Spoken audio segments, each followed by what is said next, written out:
What is up, everybody? Back with another top 10 here today, and with this one I'm going to be giving you all my top 10 favorite EPs of all time. A lot of awesome ones to choose from. There's some legendary stuff that's going to be on this list, some stuff that may not be as well known, and as usual, it's just my favorites. I'm not basing this off of what is the most influential or anything. Sometimes those are near the top if that's what I like the best, but just my favorites, so here we go.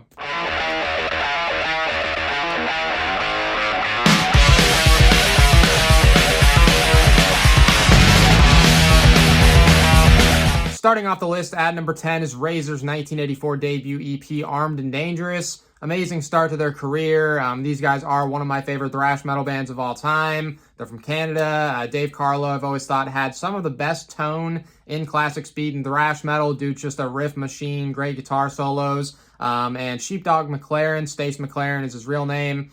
I've always kind of liked his voice. He hits that like high-pitched scream at times, which I always thought was really cool. Looking at these songs, a lot of awesome stuff. Hot Metal is easily my favorite song on it. Just really fast one. Amazing riff. But other than that, Killer Instinct and probably Take This Torch are a couple other favorites. But top to bottom, awesome stuff. Armed and Dangerous, number 10.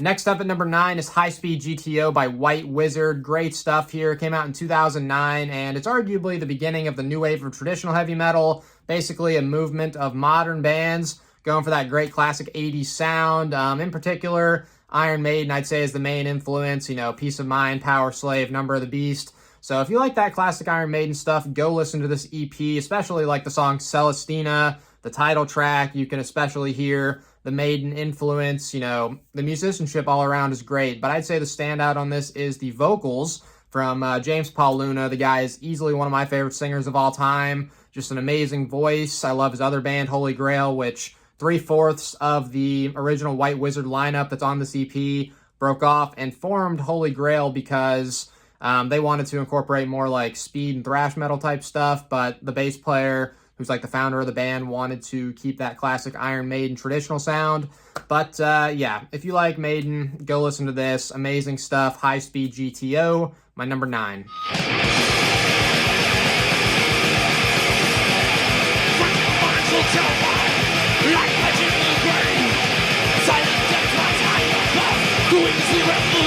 Coming in at number 8 is Haunting the Chapel by Slayer. So with this one, it's the first EP on the list that's not a debut. But this came between Show No Mercy in 83 and Hell Awaits in 85. And you could definitely tell Slayer was getting a bit more extreme at this point. Faster, heavier, more evil than that debut, which had a bit more new wave of British heavy metal influence, but still great. But with this one, starting to move towards, more extreme thrash, and all 3 songs on it are amazing. That's the only thing that kind of holds it back, is it's only 3 songs, so, not as much material as some of this other stuff is going to be on the list. But Captor of Sin, Chemical Warfare, and the title track on this are all amazing. Love it all. All around, the band's on fire. Dave Lombardo, Jeff Hanneman and Kerry King, and Tom Araya, but killer stuff. So it's my number 8 here, Haunting the Chapel.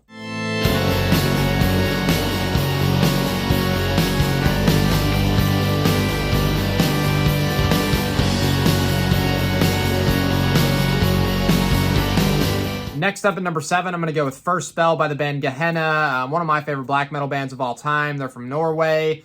Killer stuff here. Some people do consider this like a full-length debut because there's 5 songs, just under 27 minutes, so it might as well have been a full-length, but technically it's an EP, so it's going on this list. There's 5 songs, as I said. A lot of amazing stuff on here. The Shivering Voice of the Ghost to start it off is definitely my favorite, and then probably Angel Wings and Ravenclaws, but this, I'd say, great creepy atmosphere on it. It's got some symphonic elements, but I've said in the past that some bands can, have the symphonic elements, but remain very dark and evil sounding and creepy with the atmosphere. And this is a perfect example of that. So if you like classic black metal with a nice dark atmosphere, go listen to First Spell by Gehenna. That is my number 7. And I'm actually going to go straight into my number 6 because in the past with this band, putting in like clips for the intros, I've had some problems with copyright and whatever, and that's going to be Rat, their debut EP from 1983. Amazing stuff here. Got the guys there on the back. Rat's one of my favorite bands of all time.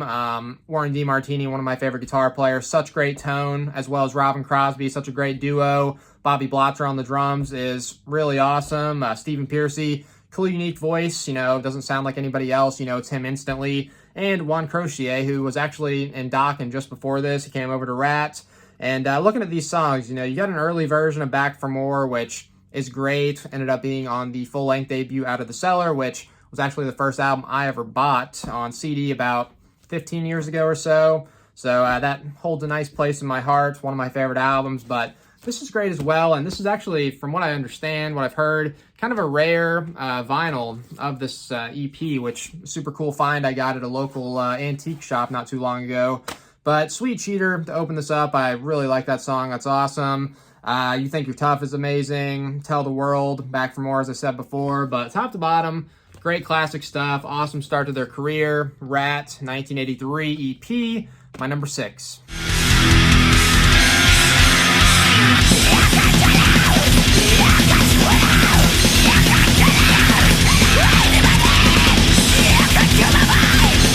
Coming in at number 5 is Master of Disaster by Holy Moses from 2001. Easily one of my favorite thrash bands of all time. Just super heavy, aggressive, brutal stuff here. You got Sabina Klassen on vocals, who is one of my favorite singers in thrash. She was, I'd say, the first girl to be singing in that super aggressive, guttural style back in the mid-'80s. So very impressive there. And this was a comeback EP for them. They broke up for a while after their 1994 album, No Matter What's the Cause, which I'd say is their worst. And, Sabina had a different band there in the mid-late 90s called Temple of the Absurd, which was cool. Holy Moses reformed in 2000, and they put out this just awesome EP, killer stuff. All 5 songs are great. Looking at this, I would say, though, Taste My Blood is easily my favorite, and then The Hand of Death, just 2 amazing tracks that, as I said before, are freaking heavy, brutal, aggressive. So if you like that style of thrash, go listen to this. Freaking Master of Disaster, 2001 Holy Moses EP at number 5.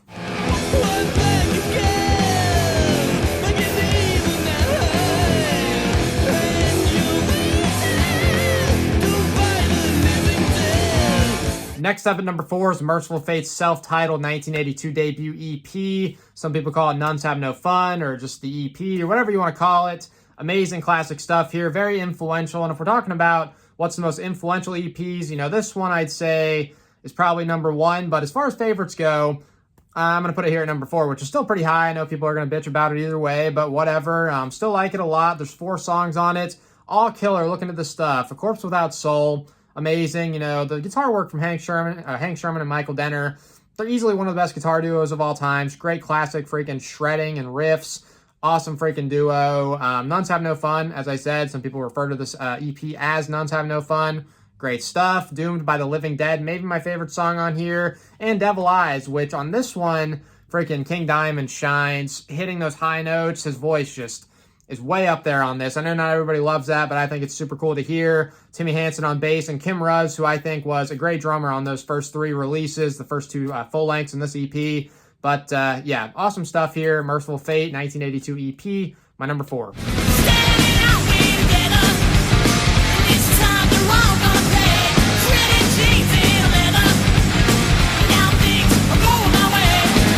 Coming in at number 3 is the 2010 Skullfest EP, Heavier Than Metal. Got a vinyl copy of it right here. Freaking love this band. Easily one of my favorite bands of all time. Definitely my favorite modern band. I did do that list a while ago. They were number 1. I love all 3 of their albums. Love this EP. The lineup has gone through some changes. From this EP, the only guy remaining in the band right now is Jackie Slaughter, a.k.a. Zach Slaughter. He's the band leader, singer, guitarist. Super awesome musician. Love his voice. His guitar playing is great. But other than him on this, you had Allison Thunderland on the drums, who, there she is right there. Really good drummer on here. And Sir Shred, who, as said in his name, he freaking shreds it up on here. And, I always kind of like that they take themselves kind of lightly, joke around. You can tell by their names on here. Allison Thunderland, Jackie Slaughter, Sir Shred. But the music is top tier, in my opinion. Looking at these songs, I'd probably say Blackout, Ride the Beast, and Sign of the Warrior are my favorites. I did just do a top 10 favorite songs of all time, and I listed Ride the Beast my number 8. So that's how much I like it. It was a different version of the song, which was on their debut full-length Head of the Pack in 2011, but this EP version is not much, behind it. Super amazing as well. But yeah, go listen to Blackout and Ride the Beast if you're unfamiliar with this band. You'll love it if you like classic metal. But yeah, love this, and it's my number 3, Heavier Than Metal.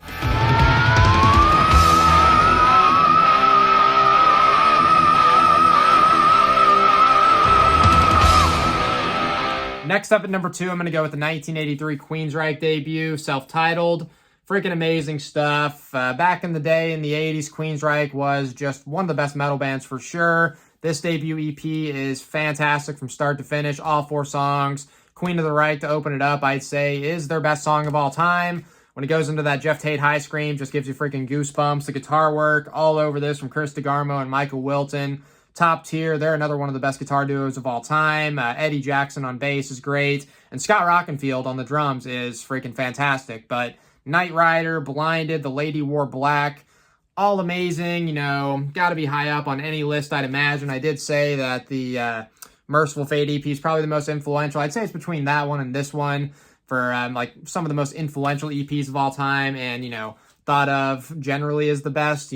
This one I'd say is always up there. But yeah, that's my number 2. And looking at some honorable mentions real quick before my number 1. One of them that I do like a lot that's not a super popular pick, I'd go with Through Chasm, Caves, and Titan Woods by the band Carpathian Forest from 1995. Another like great classic black metal EP that I like a lot. In the Sign of Evil by Sodom, another one like can be labeled in first wave black metal, mix of black and thrash metal, great stuff. The Plague by Nuclear Assault is awesome, and I'd probably go with Morbid Tales by Celtic Frost as some other ones. But yeah, on to my number 1.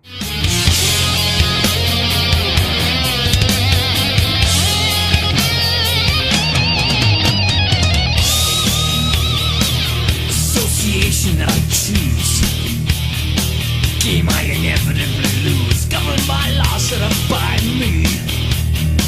Fractures try to let me be. And taking the number 1 spot is Hidden Treasures by Megadeth from 1995. Now, some of y'all might have seen this one coming, but originally when I was putting the list together, I didn't plan on putting this number 1, but when I went back through the track listing, I started to think, you know what, Hidden Treasures is the perfect description of these songs. A lot of their best material is on here, and 5 original tracks, 3 covers, 5 originals is plenty to be on a list, especially when we're talking about EPs, which 5 songs is more than some of the other EPs I've talked about have total. But these 5 are some of their best of all time. Go to Hell especially, I would say, is a top 5 Megadeth song ever. The riff, the solos, the vocal melodies, the aggression of that song is all top tier. And, it was on the Bill and Ted's Bogus Journey soundtrack in 1991, which is a movie I enjoy a lot, and I like hearing it in there. Super cool. And that movie was originally supposed to be called Bill and Ted Go to Hell, but back in the day, from what I read, they couldn't say hell on TV before 9, so they changed the name of the movie to promote it better. But more tracks on here. Breakpoint, super underrated, forgotten song by them. Angry Again, another great one. That was on the Last Action Hero soundtrack in 94. Big movie there in the mid-90s. Great song. 99 Ways to Die, which is fantastic. Another one of my favorites by them of all time. Love that riff. And Diadems is another original song on here, which is pretty forgotten. I'd say a lot of people probably don't even know about that song, but it is killer. And the 3 covers on here, No More Mr. Nice Guy, which I've actually got a single cover, which that is super cool. It was on the Shocker movie in 1989. It's a cover of the classic Alice Cooper song. Great job was done with it by them.